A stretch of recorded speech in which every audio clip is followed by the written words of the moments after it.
ఎలా ఉన్నారు? ఈరోజు ఏంటో తెలుసా? మామిడికాయ పప్పు. ఇప్పుడేంటి అని అనుకోకండి, భలే పుల్లగా ఉంటున్నాయి. దీనికోసం పప్పు నానపెట్టుకుని కుక్కర్లో వేసుకుని టమాటా పప్పు వేసి ఉడికించుకున్నాను. మామిడికాయ ముక్కలు విడిగా ఉడికించుకుంటున్నాను, ఎందుకంటే కలవవు కాబట్టి.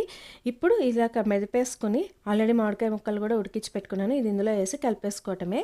ఇది పక్కన పెట్టుకుని ఒక ప్యాన్ పెట్టుకుని ఆయిల్ హీట్ చేసుకుని ఉల్లిపాయలు, వెల్లుల్లిపాయలు, కరివేపాకు, పచ్చిమిర్చి, పసుపు వేసి బాగా వేయించుకోవాలి.